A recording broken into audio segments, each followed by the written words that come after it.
Sebelumnya, perkenalkan nama saya Alta.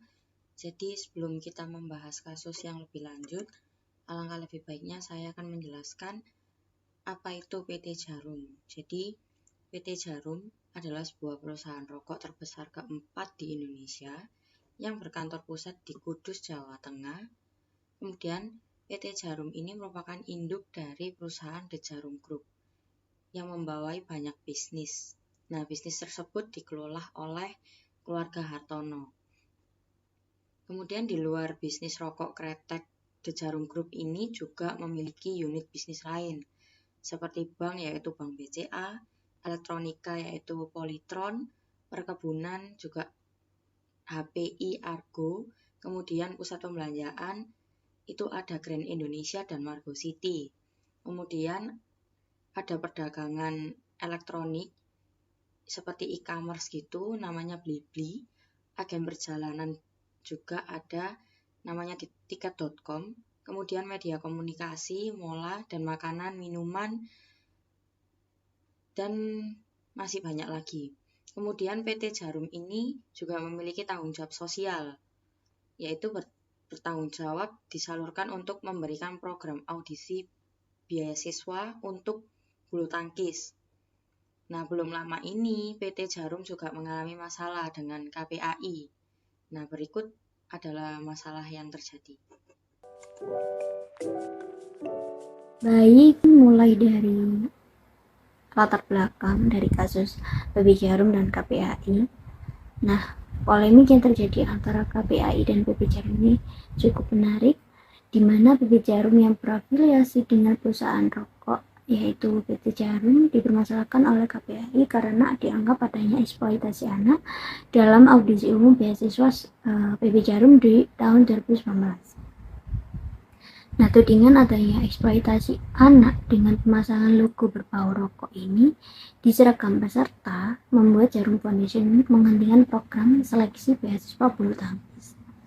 Kasus ini bermula dari laporan Yayasan Lentera Anak kepada KPAI mengenai adanya eksploitasi anak dalam audisi umum beasiswa PP Djarum 2019, di mana atribut yang dipakai dan terpasang dalam kegiatan tersebut, anak-anak itu mengenakan kaos yang mencantumkan logo, merek, dan brand image Djarum yang notabene itu adalah perusahaan rokok Djarum.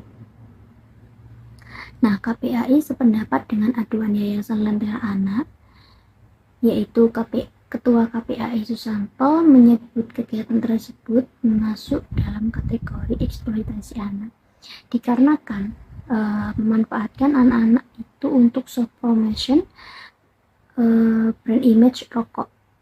Lalu dilayangkanlah surat kepada Djarum Foundation agar menghentikan peralatan tersebut. Hal itu telah disepakati pula oleh sejumlah lembaga negara lain seperti Kemenko PMK, Kemenpora, Kemenkes, Bappenas, dan BPOM seusai pertemuan di kantor KPAI. Nah, kasus ini menyadarkan kita akan pentingnya perusahaan menjunjung etika bisnis. Meski apa yang dilakukan untuk kepentingan umum bangsa dan negara, namun tetap harus memiliki standar etika yang tinggi. Nah, di kasus ini apa yang dilakukan oleh PP Djarum diduga kuat tidak mematuhi PP 109 tahun 2012.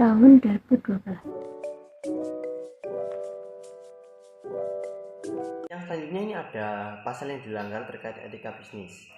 Komisi Perlindungan Anak Indonesia atau KPAI menyebutkan kegiatan audisi beasiswa PBD Djarum ini melanggar regulasi. Sebab KPAI menganggap anak-anak dimanfaatkan untuk mempromosikan merek Djarum yang identik dengan produk rokok. Pasal yang dilanggar yang pertama yaitu Peraturan Pemerintah Nomor 109 Tahun 2012 tentang pengamanan bahan yang mengandung zat aktif berupa produk tembakau bagi kesehatan.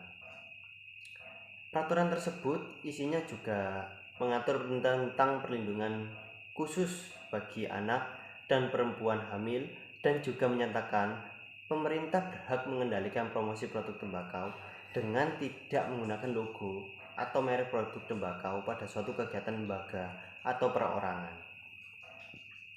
Pasal yang kedua yaitu PBD Jarum juga dianggap melanggar Undang-Undang Nomor 35 Tahun 2014 tentang Perlindungan Anak-anak yang berbunyi, setiap orang dilarang menempatkan, membiarkan, melakukan, menyuruh, melakukan, atau turut serta melakukan kekerasan terhadap anak.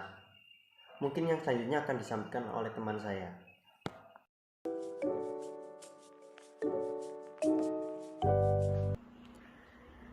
Dampak dari pelanggaran tersebut ialah pihak Jarum Foundation memutuskan untuk menghentikan audisi beasiswa bulu tangkis pada tahun 2020 dikarenakan pihak Jarum Foundation enggan menghilangkan identitas PB Jarum atau Jarum Badminton Club karena menganggapnya sebagai ruh yang ada sejak tahun 1969.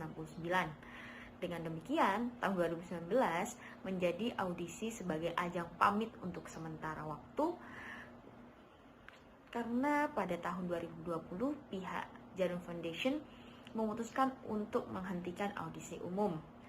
Mereka pun meminta dispensasi waktu hingga 2019 untuk berpamitan kepada anak-anak yang mereka asuh.